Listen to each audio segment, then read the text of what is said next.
अभी अभी मैंने किसी को कहते सुना कि आदि पुरुष फिल्म जो है वो इस साल की और इससे पिछले कुछ सालों की सबसे ख़राब फिल्म, सबसे बुरी फिल्म है वो। तो मैंने सोचा कि मैं आपको एक बार ये ज़रूर बताऊं कि वो इस साल की और या पिछले 5 सालों की सबसे ख़राब फिल्म क्यों है।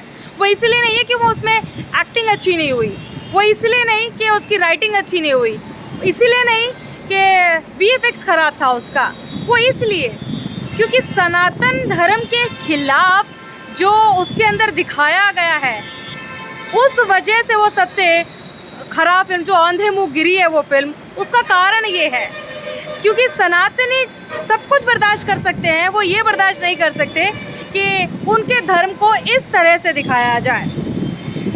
कहा जाता है कि फिल्म के अंदर बहुत सारी ख़राब चीज़ें थी। माता सीता के जो कपड़े पहनने का जो ढंग था उस फिल्म में जैसा दिखाने की कोशिश की गई है वैसा नहीं था। हम उन्हें बड़ी पवित्र आत्मा मानते हैं, माता सीता को देवी मानते हैं, तो वो भी कई जगह पर ख़राब था। VFX तो ख़राब, VFX तो एक टेक्नोलॉजी है, ठीक है, ख़राब भी हो सकता है किसी के हाथ से, लेकिन अगर बात ये करें कि उसकी राइटिंग जो मनोज मुंतशिर साहब हैं, जो मनोज शुक्ला जी हैं, जिनका असली नाम मनोज शुक्ला है, उन्होंने राइटिंग करते वक्त इस तरह की चीज़ें क्यों रखी। हनुमान जी के जो जिन्हें हम भगवान मानते हैं उनके मुंह से इस तरह के शब्द निकलना, जो भी जैसे सब आप जानते ही कि किस तरह के डायलॉग्स थे, और प्रभु श्री राम जो स्वयंभू भगवान हैं उनके मुंह से इस तरह के शब्द जो निकल रहे हैं वो हम लोगों से बर्दाश्त नहीं हो, और वो बर्दाश्त नहीं भी होने चाहिए। इसमें बात धर्म की नहीं है, बात है किसी की आस्था की, और आस्था के साथ ये बहुत बड़ा खिलवाड़ हुआ। इस वजह से वो फिल्म जो है इतना बुरा उसका हश्र हुआ। तो ये है, राइटिंग की बात इसलिए है क्योंकि डायलॉग से पिक्चर, क्योंकि जब हम थिएटर में जाते हैं तो डायलॉग के ऊपर ही तालियां बजती हैं, डायलॉग ही फिल्म की जान होती है, असली बात ये कहे जाए। अच्छा, इससे मुझे एक बात और याद आई है कि जिन्होंने ये फिल्म बनाई है पूरी टीम ने, उन्होंने एक बात फैला दी पूरे में कि हमने ना सारे थिएटर्स के अंदर है ना हनुमान जी के लिए एक चेयर छोड़ी है, एक जगह छोड़ी है। हनुमान जी वहाँ पर ये देखने के लिए बैठेंगे कि देखें मेरे मुंह से इतने ख़राब शब्द कैसे लगते हैं। आपको खुद पता है कि आपने क्या बनाया है, और उसके बाद फिर अपनी फिल्म को पॉपुलर करने के लिए आप इस तरह की चीज़ें बोलते हैं। मनोज मुंतशिर साहब, मनोज शुक्ला की बात करें तो वही वो राइटर हैं जिन्होंने ये कहा कि राइटिंग मैंने ऐसी इसलिए की है क्योंकि इस फिल्म को हमें आज के दौर का दिखाना था, और आज के दौर का दिखाने के लिए आज के दौर के डायलॉग जैसे होने चाहिए थे। लेकिन एक बात समझिए, मनोज मुंतशिर साहब वही हैं जिन्होंने आज के दौर की देशभक्ति को जगाया था।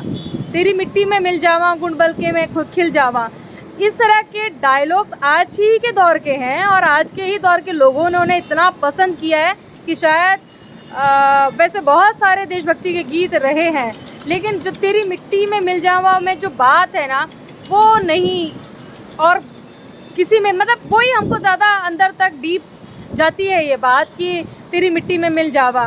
तो इस तरह के गाने, इस तरह के राइटिंग के करने के बाद मनोज मुंतशिर साहब कहते हैं कि हमें आज के दौर का लिखना था, इसलिए मैंने इतना घटिया लिखा। आज के दौर के सारे लोग घटिया भाषा का इस्तेमाल नहीं करते।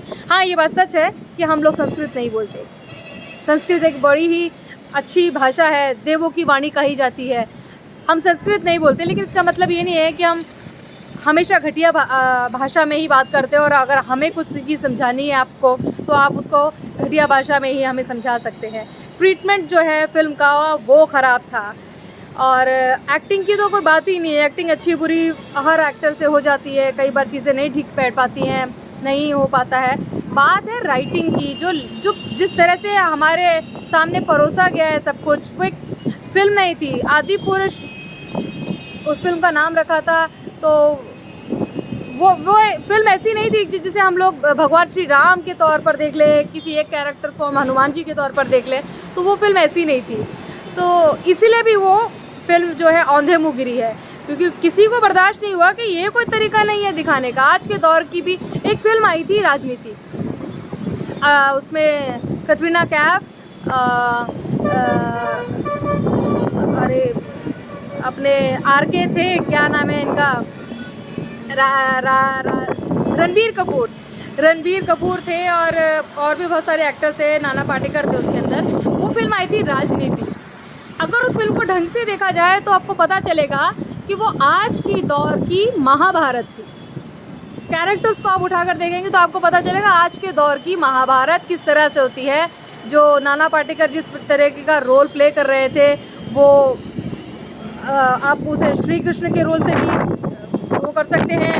और एक चालाक नहीं कहूँगी, मतलब जिसने सब कुछ रचा, वो नाना पाटेकर का रोल में था। तो वो राजनीति, घर परिवार के लोग आपस में लड़ते हैं, अच्छाई बुराई सब कुछ उसमें। कैरेक्टर्स भी मेरे को ऐसा लगा था कि बहुत महाभारत से मिलते हैं। नाम ना उनके सेम थे, न कुछ भी सेम नहीं था, लेकिन वो फिल्म में बहुत अच्छी तरीके से आज की महाभारत दिखाई थी।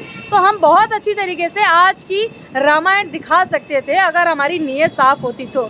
अगर हमें आज के दौर का रहते हुए रामायण दिखा रहे तो हम बहुत अच्छे से दिखा सकते थे। और अब मुझे लगता है आगे आने वाले डायरेक्टर्स इस बात को साबित भी करेंगे कि आज के दौर की रामायण भी बहुत अच्छी तरह से दिखाई जा सकती थी। लेकिन जिसे करने में फेल हुए, और सिर्फ फेल नहीं हुए, मंशा समझ में नहीं आई। मैं ये नहीं कहूँगी इनकी मंशा बुरी थी, मंशा समझ में नहीं आई। क्यों ज़रूरी है इतने ख़राब डायलॉग्स की? क्यों ज़रूरी है ऐसे घटनाक्रमों को दिखाने की? ज़रूरी नहीं है। और जो कैरेक्टर का जो वेशभूषा थी ना, वो भी नहीं किसी को समझ में आई, किसी ने रिलेट ही नहीं किया। वो पुरानी रामायण तो छोड़ो, आज की रामायण भी नहीं हो सकती और आगे आने वाले 50 सालों की रामायण भी नहीं हो सकती है। रावण ही अपने आप में इतना सिद्ध पुरुष था, या मैं कहूँगी थे, इतने सिद्ध पुरुष थे कि उनको भी इस तरह की चीज़ें करते हुए नहीं दिखाया जाना चाहिए था। तो ये अच्छा है, VFX ख़राब तो था ही, लेकिन असली बात जो है उस फिल्म के ख़राब होने की वो ये है। तो मुझे लगता है कि आप लोगों को भी मेरी बात से आप सहमत होंगे, आपको भी यही लगता होगा जो मैं कह रही हूँ कि बात सही है। और अगर आपकी कोई राय या कमेंट है तो मुझे ज़रूर बताइएगा, आपके इस बारे में क्या राय है, क्या विचार है। हाँ, ये एक मामूली सी फिल्म थी, हमें इतना हो हल्ला नहीं मचाना चाहिए, लेकिन फिल्म अपने धर्म के, क्योंकि आगे आने वाले बच्चे, आगे आने वाली पीढ़ियाँ इन्हीं फिल्मों को देखेंगे और इन्हीं से सीखेंगे। वो कहेंगे भाई हमने तो देखी है रामायण, उसमें तो ऐसा सा था, राम जी तो ऐसी भाषा बोलते थे, हनुमान जी तो ऐसी भाषा बोलते थे, आप लोगों ने तब विरोध क्यों नहीं किया? तब बहुत ज़रूरी हो जाता है कि इस तरह के हम लोग बात करें इस पर। तो आपके क्या विचार हैं, आपकी क्या राय है, कमेंट है, हमें बताइएगा हमारे कमेंट सेक्शन में। और आपको अगर मुझसे कोई भी सवाल पूछना है या आपको और कोई जानकारी लेनी है तो आप मुझे कमेंट कर सकते हैं, हमारे चैनल को लिख सकते हैं, मेल कर सकते हैं। अभी के लिए इस ब्लॉग में इतना ही।